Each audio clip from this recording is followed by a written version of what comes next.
President Bell, this is such a joy to be able to be here as you're retiring from Tennessee Tech. A joy for you to have had such a just really incredible career, and our university and our community are the better for it. We appreciate that, and thank you for taking this time. Becky, it's great to be on your show, and good to have you here. A bit of a real happy occasion with just a touch of melancholy and a touch of sadness too, because Tech's been our life, and we still love it and are still having fun, but this is a good time. Yes, and now how did you choose to come to Tennessee Tech? It was really a funny kind of thing. A friend of mine had just been appointed dean up here. I didn't know him very well. He was a department chairman at the university I was at in Florida, and he and I had really had some famous fights in the curriculum committee about the direction the university was going, and so we were not really deeply close friends, but we respected each other a great deal, and he called me and said, would you consider looking at a job here in Cookeville? And we had just bought a house. We were newlyweds. We had our first swimming pool. It was not the time we would have chosen to leave Jacksonville, Florida. Wow. But we took a look and fell in love with Tech and with Cookeville. That's amazing. So Gloria, your wife Gloria, that had to be a huge transition, though. It was phenomenal. Moving from, again, we were in our early 30s, newlyweds, new at the university. We'd just been at the university for 4 years, still having a great time there and doing a lot of fun things. Jacksonville's a great place, and you know, a city of over 1 million people. Right. And moving to Cookeville was a big change for us. We missed the seafood very early, and, but we have loved it here in Cookeville and here at Tech. You know, I love seeing you and Gloria together. You are such a fantastic couple, and I know really you have treated this whole presidency as a partnership. It really reflects that with her as First Lady, and I want to talk to you about that. But I first want to know how you met her. Well, it's a funny story because she doesn't remember the first time we met. I do. She was interviewing for a job at the University of North Florida, and I had just taken a job there. So I'd been at work for maybe 2 months when I became part of an interview team to interview her. And I remember being struck by her at that time. She doesn't even remember that I was in the interview. So we have a difference of opinion, but I know exactly when we first met. And I thought, boy, she's pretty cool.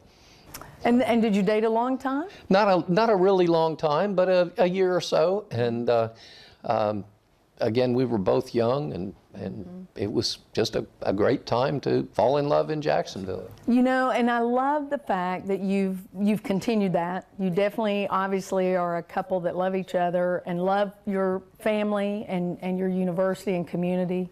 You've been so committed to this town. Gloria's got 35 years of service. She right, does indeed. Yeah, it's been a team effort, and she's been a team partner all the way through, whatever the job was here at Tech, and has just reached out to the community and been just as big a leader in this community as I've been, and done a lot of things. There have been times when we've been on opposing sides on different community issues, but very, very seldom. So Cookeville's a great place. The Upper Cumberland, the Highlands area is really a phenomenal place to live. We both love it and have really enjoyed being able to see it grow while it's embraced us so much. Will you stay here? We will indeed. We're going to live here in Cookeville. We have a place in Florida too, so we might sneak off down there a few weeks in January or a few other times of the year, but I'd say 90% of the time we'll be basing here in Cookeville. Now, you've accomplished so much, President Bell, as president, but you had a long history with Tennessee Tech prior to that, really. How did you decide to take the opportunity actually to become president? Well, it was one that I never anticipated, never really thought about. I came to Tech as a department chairman. and then in the College of Business, worked as an associate dean and an assistant dean, and director of the graduate program over there, and then spent 10 years as dean. And in 1998, 99, somewhere in there, began to think that I had had a good run as dean. I loved that experience, probably the best of my life in terms of just enjoyable days every day, but just really loved it. But I thought 10 years is about enough. I need to start looking at other things, maybe just going back to the faculty. Still had not thought about this position until Angelo Volpe announced his retirement, and some folks called me and said, we want to talk. And so a few of them suggested that I get interested in it, and that's how it started. Wow, and what a ride it's been, right? It's been a great ride. It's a wonderful university. The students are phenomenal, and it has been 12 phenomenal years. So really, really great years. Tough budget times, sure, but great years. Well, and some of the things that you've accomplished in probably some of the harshest budget times in decades is significant. And I'd like for us to put up sort of a list of 12 big things you've accomplished in 12 years. Do you mind sharing those 12 things with us? No, I'd be happy to. In fact, when you write a list of 12 things, or you begin to get 12 things on paper, the day after you think about number 13 and then number 14, and so there's really a whole list. And when we put this list together, there was one really big one I left out, so we'll talk about it too. So there might be 13 by the time I finish speaking, but we've had just phenomenal luck and blessings as we've gone through these years. Without a doubt, you start the list of anything like that with the students and the great students that are here at Tennessee Tech. They're incredibly talented. They come from all over the nation, but primarily the state and the Upper Cumberland region. They are just as great today as they were when I started in '76. They are the best the state has to offer, and they go on to do great things. So we've been blessed with 11 years, I think 12 coming this fall, years of record enrollment. So we've had phenomenal student growth, and again, the quality of the students and the excitement level that they bring to the campus is great. So I always start with students. That's been the most important part of this job. That's why Tennessee Tech was created, and they are still just as important as they ever were. You don't want to lose focus of that. Sure can't lose focus on the students. Right. But we've also done some other things and been lucky to have great support. It takes a community and a nation in some ways. The federal government has been a big support. So the second thing that I listed was the School of Nursing building. And that was something Tech has needed for a really long time.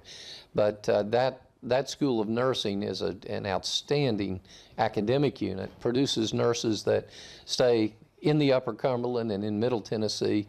I've been in the hospital a few times for tests or something, and most of the time it's a Tennessee Tech graduate that's over there helping me during that time. So they really are wonderful students, and that School of Nursing building, a $26 million project, took federal money and state money and a phenomenal amount of private donations to really make it a world-class building. We moved it from a really good state-assisted building to a world-class building with the federal and the private donations that went with it.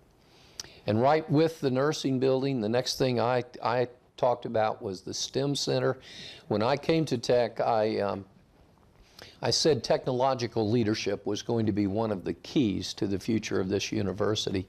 And so the Center for Science, Technology, Engineering, and Math, called STEM, was high on our priority list. And so we've built the STEM Center with the great help of Millard Oakley and Ray Morris, two philanthropists that did most of the fundraising for the building. It has no state money in it, so it has a significant amount of federal money from NASA, and then significant contributions from others. But with STEM, we also, in the technological leadership area, created 2 governor's schools, one in information technology and one in emerging technology. So one focused on business information leadership and one on engineering leadership. So that's all been part of the STEM initiative that's come out of this period. We've also built residence halls, and as part of those residence halls, learning villages, which are attempts to bring students together in smaller groups to get them excited about something. So we have a tree house and a service station. The service station focuses on service learning, and the tree house focuses on environmental issues. And we have an engineering village and a women's village, and you just go on, and again, a chance to bring some of these great students together and give them modern residence halls to live in. And it's a big part of, and an important part of, recruiting great students to the campus and to the university. I know that's been a huge hit, hasn't it, the new residence hall? It really has. That, when I came in, I think people said that was our biggest challenge in recruiting, was the fact that we had dated facilities.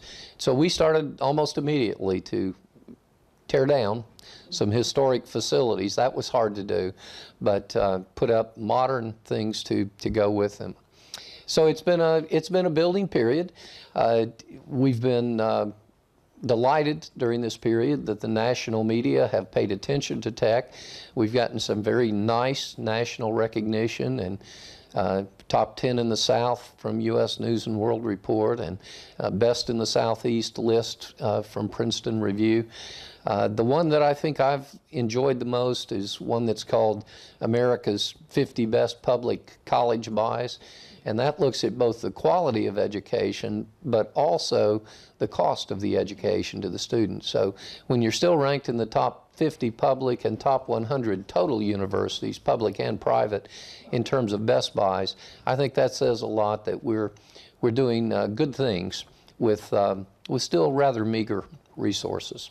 So that's been fun. That 100 best buys is one that we've had quite often now over the last decade, and it's been a good thing to keep the faculty excited too.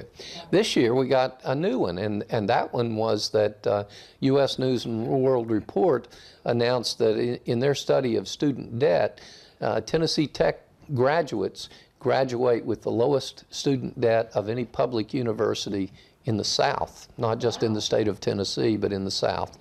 So again, our students work while they're here. They have a great work ethic. They pay their way through school. They pay off their debts, and they're just somebody you can be very, very proud of. So those 100 best buys and things have been really significant to the reputation of the university, and that helps us in recruiting when you get that national reputation. Well, Millard Oakley did not stop with his support of the STEM Center and the nursing school. He also was a big supporter in nursing, but he approached us soon after that with the idea that we might be able to lease his farm. Now, this is a pioneer farm, one of the largest farms in the state of Tennessee, and Mr. Oakley worked with Tennessee Tech for a very small lease, something that less than I would pay for a nice lunch. So a really, really wonderful deal that lets our School of Agriculture have the largest cattle herd east of the Tennessee River, and one of the 2 largest in the state, one of the largest demonstration farms that in the state of Tennessee. And so today the Oakley Sustainable Agriculture Farm is a tremendous asset to the campus, and just has added so much to our offerings in our School of Nursing, so School of Agriculture.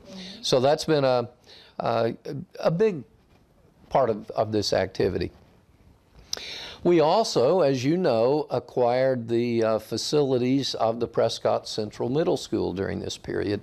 That was a great partnership with the Putnam County school system, a historic building that really does add new capabilities to the university, preserves the heritage of the old Central High School here in Cookeville, and just as importantly from the university's side, adds 14 acres to our master planning capability. So the university can expand to the east now with that new property, and that was significant, and that was the real reason that we were the most interested in that particular property. Just about the time that we started those discussions, though, 2009 or thereabouts, we had a very significant Centennial event here on the campus, and that's the one I left off of my list. But from Tennessee Tech's perspective, you don't get to celebrate 100-year anniversaries very often. Right. But Dixie College, the predecessor of Tennessee Polytechnic, was founded in 1909, and so in 2009 we celebrated the centennial of the founding of Dixie College, the first of 2 centennial celebrations. So the next one comes in 2015, the centennial of Tennessee Polytechnic. But we buried a time capsule. We put an astronaut in space. We didn't have anything to do with the timing of that, but it happened that a Tennessee Tech alumnus flew in space during that centennial week, and it just made for a phenomenal year on this campus, really, to celebrate that first centennial. The community and the region came in and just really made a big thing out of it, and it was a great community celebration. Speaking of community, another thing that we've really been blessed with is during this time we've really reached out to the regional community, the Cookeville community, the Upper Cumberland, and they've reached back. And so we've got a real celebration in the partnerships that we have with the Upper Cumberland region and with the state of Tennessee in general. So it's been a great relationship. The university is one of the largest employers in the region. It has one of the largest economic impacts. And when you're putting, $300 million of economic impact, it's great to see the community reach back and to see all the great partnerships, all the folks who come to support the university in so many different ways. So we've had a great community relationship during this time. A few other things that happened during this time. There's a new flag flying out on the flagpole in front of Derryberry Hall, and it's a golden eagle in a sky of purple and a column of gold beside that. And somebody named Gloria Bell, the First Lady, decided that the university needed a flag and did a sneak attack on me. Didn't tell me about it, but got a small focus group together, and they began to plan. And at homecoming in 2003, I believe, I could be off on that year, but at homecoming, she presented the university and the student body with a university flag, and it was adopted as the official university flag for Tennessee Tech. So that was pretty neat. I love that flag. I didn't think about the fact that the university didn't have a flag, but I so appreciate Gloria thinking of that, and it's a beautiful creation. I do too. It's a work of art, and it'll be a legacy here for a long time, and I'm very proud of her and very proud of the flag. But I'm proud of a lot of folks and a lot of things. One of the things that we did during this time too is activate the university's foundation. We did not have a nationwide foundation, and in the business school we had one for a long time, and I just felt it was important. So the first person I called was Harry Stonecipher, who was at that point CEO of the Boeing Corporation, and asked him to be the first chairman, and then just started down the list of folks who could really bring their influence to either federal initiatives or state initiatives or other strategic initiatives at the university. That foundation has been phenomenal, and I can't thank them enough for all they've done. Another group I would point out that we have had so much fun with are the student athletes. We've traveled with them a lot. We celebrate when they win championships. We cry with them when they have a tough game or a tough loss. But it has just been so much fun to see the student athletes. You know, they're students first and athletes second, and they've got to perform well in two areas, in the classroom and then on the field. And our student athletes have a higher graduation rate than our student body. They've got a higher grade point average than our student body. And this is a pretty talented student body. So that says a lot about the students that also play athletics while they're here. So that's been fun to be with the student athletes. And last thing I would mention is something that's happening at the May commencement, and that is that we will be awarding honorary doctoral degrees for the first time in the university's history. And the first two honorary doctorates go to our two astronauts, to Roger Crouch and to Barry Wilmore. And Barry Wilmore was a student athlete. He was an electrical engineering major, but also played football, was a linebacker when he was here at Tech. And Roger was a physics major when he was here at Tech. So that's the 12 or 13 or 14 or 15 things that came to mind when I was looking back over these 12 years. Well, congratulations on that, and we are the beneficiaries of your leadership. I just can't thank you enough, because it's huge, your impact. And I know you have a great leadership team. I know you would credit that team as well, but it takes a leader, though, President Bell, and you know that. It takes a leader, but it takes a really talented team and a really talented faculty and staff and student body. That's what makes Tech unique. What makes it so great is we just, everywhere you look, you've got dedicated people and willing students and great leaders who all come together to make this a really, really neat place. You know, I've got several questions I want to ask you in the little time we have left here, but how did you decide to retire? I mean, does it just get to that point where you say, I mean, is there something else you kind of wish you still could do, that you had time to do? I could name the next 10 years of things I would like to do, the Centennial being the first one. That we are entering one of the most exciting periods in this university's history, and it is a mouth-watering opportunity. I would love to be here for that, and to me, that's a good time to retire, is when you still love what you're doing, you still wake up wanting to go to work every day, and generally people still are appreciative of your work. So nobody has signs out front saying I ought to go home or anything, and that's a good time to go. But certainly the next president is going to have a phenomenal opportunity, and I could build a list of the next 12 that I would like to accomplish. But we'll leave that to President Phil Odom as he comes on board. Tell me a little bit about him. How do you feel about your successor here in this office? Well, the Board of Regents had a really, really tough choice. There were some outstanding candidates for the presidency, both internally and externally.